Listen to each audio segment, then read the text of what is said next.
শান্তিনিকেতনের মতোই মেতে উঠেছে শান্তিপুর। শান্তিনিকেতনের আদলে দোল খেলা হচ্ছে নদিয়ার শান্তিপুরে। নদিয়ার শান্তিপুরের বিভিন্ন মোড়ে মোড়ে চলছে ওরে গৃহবাসী খোলদার খোল গান, আর তার সাথে আবির মাখানো। আর তার মাঝেই অস্মিকার জন্য বিরাট উদ্যোগ প্রবীণ থেকে যুব সমাজের।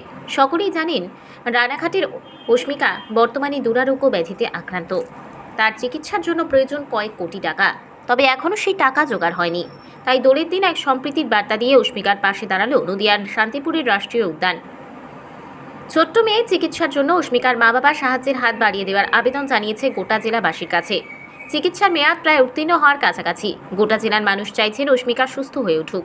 শান্তিপুরের রাষ্ট্রীয় উদ্যানে সকাল থেকে নৃত্য করার মধ্য দিয়ে প্রভাত ফেরি চলতে থাকে। এরপর সাংস্কৃতিক অনুষ্ঠান চলে।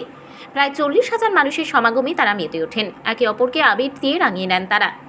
অস্মিকার ছবি দিয়ে চিকিৎসার জন্য প্রত্যেকের কাছে আর্থিক সাহায্যের হাত বাড়িয়ে দেওয়া হয়। একই সাথে অস্মিকার পরিবারের হাতে সেই অর্থ তুলে দেওয়া হয়। অস্মিকার পরিবারও স্বাগত জানিয়েছেন এমন উদ্যোগকে। এবার ঈদের উৎসবে পাঞ্জাবিতে সাজুন আর নতুন বাইকে চেপে আনন্দে মাতুন। এবার ঈদের নবাব দিচ্ছে লাকি ড্রয়ে বাম্পার প্রাইজ একটি টু হুইলার। ঈদের সেলিব্রেশনের ডিজাইনার পাঞ্জাবি মানি পাঞ্জাবির রাজা নবাব। নবাবে মাত্র 1000 টাকার কেনাকাটা করুন আর লাকি ড্র কুপনের মাধ্যমে প্রতি সপ্তাহে লাকি ড্রয়ে জিতে নিন fridge, micro oven, LED TV এবং ওয়াশিং মেশিন। আর গ্র্যান্ড ফাইনাল ড্রয়ে জিতুন বাম্পার প্রাইজ একটি টু হুইলার। পাঞ্জাবির রাজা নবাব, পাঞ্জাবির রাজা নবাব, পাঞ্জাবির রাজা নবাব। দাদা, আজকে বসন্ত, আজকে আপনারা এই রাষ্ট্রীয় উদ্যানে এসছেন, একে অপরকে আবির মাখাচ্ছেন, যাকে বলে রঙে একদম ছুঁয়ে গেছেন।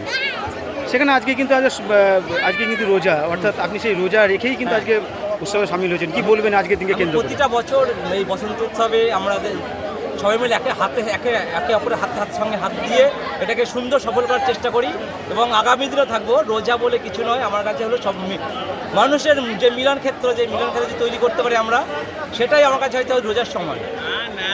রোজা মানে কি একটা ধর্ম পালন করা। একটা ধর্ম কোথা থেকে আছে? ধর্ম আসে একটা মিলনের ক্ষেত্রে।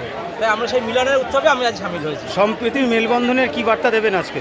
আমি সবাইকে বলবো যে আমরা সব কিছু ভুলে যদি মিলন ক্ষেত্রে একত্রিত হয় এবং অন্যের ধর্মকে আমরা যদি প্রত্যেককে যদি সমর্থন করি এবং তাদেরকে ভালোবাসি, তার ধর্ম এই বিভেদটা আর থাকবে না।